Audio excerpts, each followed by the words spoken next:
नमस्कार. आपल्या चॅनेलवर सगळ्यांचं मनापासून स्वागत आहे. तर बघा, यावर्षी 2025मध्ये बऱ्याच जणांचा असा गोंधळ उडालेला आहे की लक्ष्मीपूजन हे 20 ऑक्टोबरला आहे की 21 ऑक्टोबरला आहे, त्याविषयी मी तुम्हाला सांगणार आहे. आणि यावर्षी बघा, फक्त 2.5 तासाचा शुभमुहूर्त आहे. या शुभमुहूर्तामध्येच लक्ष्मीपूजन आपल्याला करून घ्यायचं आहे. शिवाय लक्ष्मीपूजन झाल्यानंतर आपल्याला एक महत्त्वाची गोष्ट करायची आहे. बरोबर रात्री 12 वाजता आपल्या घरातून एक वस्तू आपल्याला बाहेर टाकायची आहे. आणि बघा, असं केल्यामुळे आपल्या घरामधून अलक्ष्मी बाहेर जाते. वर्षभरामध्ये ज्या काही अडचणींना आपल्याला सामोरे जावं लागलेलं, विशेष करून आर्थिक अडचणी ज्या काही गेल्या वर्षामध्ये आपल्याला आलेल्या आहेत, त्यापासून सुटका होण्यासाठी बघा, बऱ्याच जणांना कर्ज असतात किंवा पैशाच्या भरपूर अडचणी येतात. हवा तेव्हा पैसा उपलब्ध होत नाही. भरपूर पैसा असतो, पण हवा तेव्हा तो आपल्याला वापरता येत नाही. एखाद्याला पैसे आपण उसने दिलेले असतात, उधार दिलेले असतात. आणि बघा, तो व्यक्ती विश्वासाचा असून देखील तो व्यक्ती आपल्याला आपले पैसे देऊ शकत नाही. त्याची पण काहीतरी अडचण येते अचानक, आणि तो आपल्याला आपले जे कष्टाचे पैसे आहेत ते पुन्हा देण्यासाठी नकार देतो, किंवा काहीतरी त्याला पण अडचणी येतात. आणि जेव्हा पाहिजे तेव्हा आपल्याला आपले पैसे स्वतःचे कष्टाचे असून देखील पुन्हा मिळत नाहीत.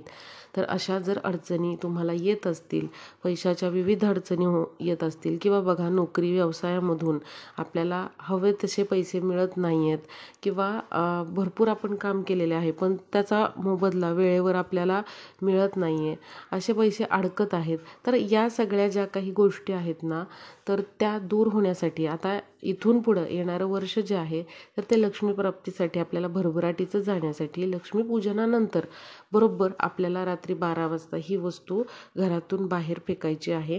तर ती कोणती आहे हे पण मी तुम्हाला सांगणार आहे. त्यामुळे बघा, लक्ष्मीपूजन दिवशी या काही महत्त्वाच्या गोष्टी करा. आणि 2-3 ज्या काही चुका आहेत आपल्या हातून घडतात, तर त्या नक्कीच तुम्ही लक्ष्मीपूजन दिवशी करायच्या नाही आहेत. आता मी तुम्हाला पहिल्यांदा सांगते की लक्ष्मीपूजन यावर्षी 2025मध्ये 20 ऑक्टोबरला आहे की 21 ऑक्टोबरला आहे. लक्षात घ्या, 20 ऑक्टोबर 2025ला सोमवार आहे. या दिवशी बघा, अश्विन कृष्ण चतुर्दशीला नरक चतुर्दशी असं म्हटलं जातं. या दिवशी नरकासुराचा वध श्रीकृष्णाने केलेला. आणि या दिवशी बघा, विजयोत्सव साजरा केला जातो श्रीकृष्णाचा, कारण नरकासुरावर श्रीकृष्णाने विजय मिळवलेला, विजय प्राप्त केलेला. त्यामुळे हा दिवस नरक चतुर्दशी म्हणून ओळखला जाणार आहे. 21 ऑक्टोबरला नरक चतुर्दशी आहे. या दिवशी सर्वांनी बघा, उटणे लावून स्नान करायचे आहे. अभ्यंग स्नान याला म्हटले जाते, पहिली अंघोळ म्हणली जाते. त्यामुळे या दिवशी लवकर उठून उटण्याने, तिळाच्या तेलाने आपल्याला स्नान करायचे आहे. तिळाचं तेल लावायचं आहे अंगाला. घरातील सगळ्यांनी या गोष्टी करायच्या आहेत. आणि जे उटणं आहे ते लावणं अत्यंत महत्त्वाचं आहे, कारण बघा, एक कथा आहे, पुराणकथा, ज्यामध्ये असं सांगितलं जातं की श्रीकृष्णांनी जवळजवळ 16,000 स्त्रियांची बंदिवासातून मुक्तता केली, आणि त्यांनी त्या स्त्रियांना सुखरूप ठिकाणी पोचवले. तेव्हा जे काही समाजातले वाईट लोक होते, त्या स्त्रियांकडे वाईट नजरेने पाहू लागले, आणि तेव्हा त्या स्त्रियांना मानाने जगणे अशक्य झाले. तेव्हा श्रीकृष्णाने त्या स्त्रियांना एक उपाय सांगितला. त्यानुसार बघा, श्रीकृष्णांनी असा उपाय सांगितला की या स्त्रियांनी या दिवशी उटणे लावून आंघोळ करावी. त्यामुळे बघा, उटणे लावण्याची प्रथा नरक चतुर्दशी दिवशी पडली. आणि हे उटणे म्हणजेच काय, तर आयुर्वेदिक घटक वापरून ही पावडर तयार केली जाते.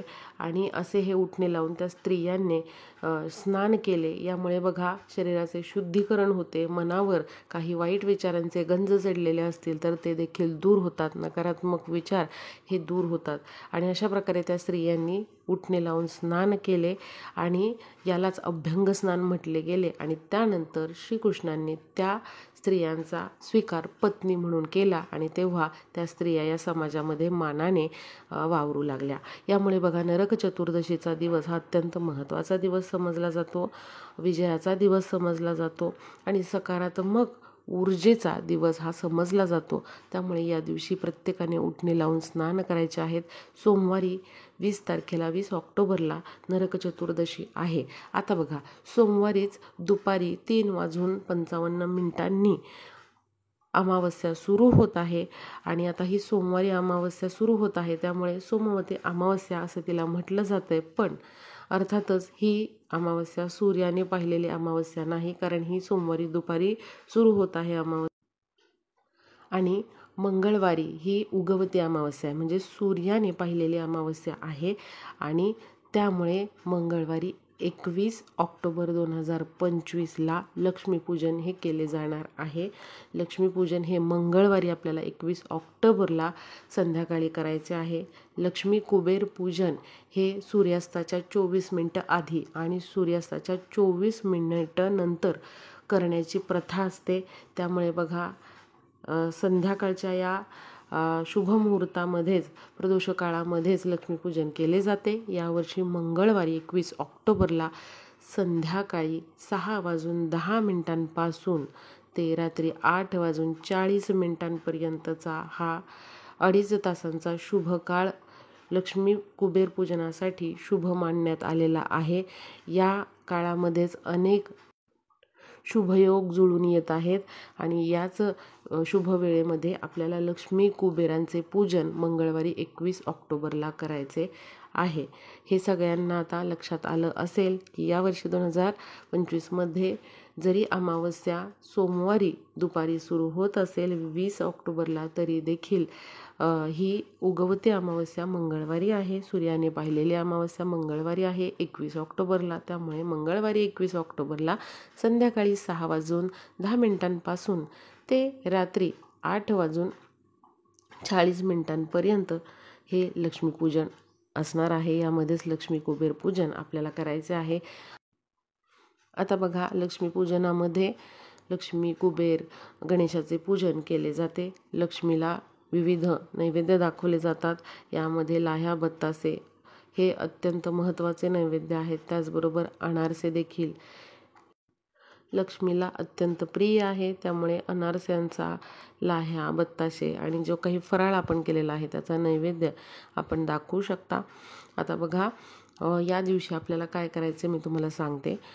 तर लक्ष्मीपूजन करत असताना आपण लक्ष्मी कुबेर गणेशाचे पूजन करतो. त्याचबरोबर केरसुणीचे पूजन देखील केले जाते. म्हणजे झाडू जो असतो तर तो नवीन आणला जातो आणि झाडूचे पूजन केले जाते. त्याचबरोबर दीपपूजन देखील केले जाते. म्हणजे 5 तुम्ही पणत्या घ्यायच्या आणि त्या दिव्यांचे देखील पूजन केलं जातं आणि केरसुणीचं देखील पूजन केलं जातं. कारण बघा, अमावस्येचा दिवस असतो, त्यामुळे दीपपूजनाला विशेष महत्त्व आहे. गणेश, त्याचबरोबर लक्ष्मी आणि कुबेराचं पूजन केल्यानंतर तिथेच आपल्याला 5 दिव्यांचं पूजन करायचं आहे. हळद कुंकू अर्पण करायचे दिव्यांना आणि केरसुणीचं देखील, म्हणजे झाडूचं पूजन आपल्याला तिथे करायचं आहे. झाडूच्या पूजनाला विशेष महत्त्व आहे लक्ष्मीपूजन दिवशी, कारण ती साक्षात लक्ष्मी आहे. म्हणून झाडूचे पूजन न विसरता सर्वांनी करायचे आहे. दीपपूजन देखील या दिवशी करायचे आहे. अमावस्येच्या दिवशी दीपपूजन हे करायचे असते. हे अत्यंत शुभ मानले जाते. यामुळे घरामधला जो काही अंधकार आहे, नकारात्मक ऊर्जा आहे, ती दूर जाते आणि घरामध्ये जो प्रकाश येतो तो सकारात्मक ऊर्जा घेऊन येत असतो. तर अशा प्रकारे केरसुणीचे म्हणजे झाडूचे पूजन केल्यानंतर बघा, लक्ष्मीपूजन दिवशी आपल्या ज्या घराची दारं आहेत, खिडक्या आहेत, ते मध्यरात्री 12 वाजेपर्यंत आपल्याला चालूच ठेवायचे आहेत. कारण बघा, लक्ष्मी येण्याचा हा काळ असतो. त्यामुळे असे हे दारं, जे खिडक्या आहेत, तर ते चालूच ठेवायचे आहेत. आणि बरोबर आपल्याला काय करायचं आहे, मध्यरात्री 12 वाजता आपला जो जुना झाडू आहे तर तो घ्यायचा आहे. घराच्या शेवटच्या टोकापासून आपल्याला अशा प्रकारे तो झाडू पकडायचा आहे आणि झाडत जायचा आहे. झाडू न उचलता तो झाडू आपल्याला अशा प्रकारे कोपऱ्याने असा स्पर्श करत करत करत मुख्य दरवाजापाशी यायचं आहे. झाडूचं जे टोक आहे तर ते फक्त आपल्याला टच करायचं आहे कोपऱ्यांना आणि तो अशा प्रकारे झाडत यायचं आहे. हे झाडत असताना तुम्ही अलक्ष्मी निस्सारण हा मंत्र म्हणायचा आहे. अलक्ष्मी निस्सारण, अलक्ष्मी निस्सारण. आणि मुख्य दरवाजापाशी येऊन उंबरठ्यावर तो झाडू 3 वेळा आपटायचा आहे अलक्ष्मी निस्सारण म्हणत. आणि त्यानंतर त्या झाडूचं पुढचं जे टोक आहे तर ते थोडंसं किंचित आपल्याला तोडायचं आहे आणि घराच्या बाहेर अलक्ष्मी निस्सारण म्हणत ते टाकायचं आहे. यामुळे घरातली अलक्ष्मी जी असते तर ती दूर होते आणि लक्ष्मीचं आगमन आपल्या घरामध्ये होतं. आणि अशा प्रकारे तो झाडू तुमच्या उंबरठ्याच्या जवळ ठेवा, दाराच्या मागे ठेवा किंवा मग उंबरठ्याच्या बाहेर ठेवला थोडा वेळ तरीही चालेल. तर अशा प्रकारे आपल्याला ही वस्तू जी आहे, जुन्या झाडूचं जे पुढचं जे थोडंसं किंचित टोक आहे तर ते आपल्याला बाहेर थोडंसं फेकायचं आहे. यामुळे अलक्ष्मी जी आहे घराबाहेर होते आणि माता लक्ष्मीचे आपल्या घरामध्ये आगमन होते. आपल्याला मध्यरात्री 12 वाजता हा उपाय करायचा आहे. घरातल्या कोणीही व्यक्तीने केला हा उपाय तरी चालेल, पण अवश्य हा उपाय मंगळवारी 21 ऑक्टोबरला बरोबर रात्री 12 वाजता करायचा आहे. आता बघा, या लक्ष्मीपूजन दिवशी घरामध्ये काही चुका टाळायच्यात. यामध्ये बघा, शांतता ठेवायची आहे. वाद विवाद, एकमेकांवर चिडणे या गोष्टी करायच्या नाहीत, कारण कामं भरपूर असतात या दिवशी. त्यामुळे एकमेकांवरती चिडणे, रागावणे अशा गोष्टी होतात. चुकूनही आपल्याला अशा गोष्टी करायच्या नाहीत. पूजा मांडणी करत असताना देखील एकमेकांवर चिडायचं नाही, अपशब्द बोलू नका. किरकिर, वाद हे आपल्याला टाळायचं आहे. त्याचबरोबर घरामध्ये शांतता ठेवायची आहे. खूप कर्कश आवाजामध्ये बोलणं आपल्याला टाळायचं आहे. त्याचबरोबर खूप मोठ्या आवाजामध्ये फटाके फोडणं देखील आपल्याला टाळायचं आहे. फटाक्यांमुळे बघा वायू प्रदूषण, ध्वनी प्रदूषण होतं. त्याचबरोबर लहान मुलं, जे वयस्कर माणसं आहेत त्यांना देखील खूप त्रास होतो आणि बघा आपले आरोग्य यामुळे बिघडू शकते. त्यामुळे या गोष्टी आपल्याला टाळायच्या आहेत. ही कामे आपल्याला करायची नाहीत. आणि त्यानंतर बघा, जो लक्ष्मीपूजनाचा झाडू आहे तो पूजन केल्यानंतर तिथेच ठेवायचा आहे. बरेच जण तो झाडू उचलतात आणि लगेचच तो झाडायला घेतात, तर हे चुकीचं आहे. तो झाडू पूजनामध्येच लक्ष्मीपूजनचा संपूर्ण दिवस ठेवायचा आहे. दुसऱ्या दिवशी तो तुम्ही वापरू शकता, पण लक्ष्मीपूजन दिवशी मात्र तो आपल्याला झाडू पूजनाच्या तिथेच ठेवायचा आहे. तर लक्ष्मीपूजन दिवशी कोणती कामं आपल्याला करायची नाही आहेत हे देखील तुम्हाला समजलं असेल. लक्ष्मीपूजन आपल्याला कधी करायचं आहे, कोणता शुभमुहूर्त आहे आणि लक्ष्मीपूजनच्या रात्री कोणतं काम आपल्याला लक्ष्मी प्राप्तीसाठी करायचं आहे, हे पण मी व्हिडिओमध्ये सांगितलेलं आहे. व्हिडिओ जास्तीत जास्त शेअर करा, म्हणजे सर्वांपर्यंत हा व्हिडिओ पोहोचेल. सर्वांना लक्ष्मीपूजनाच्या, दीपावलीच्या खूप खूप शुभेच्छा.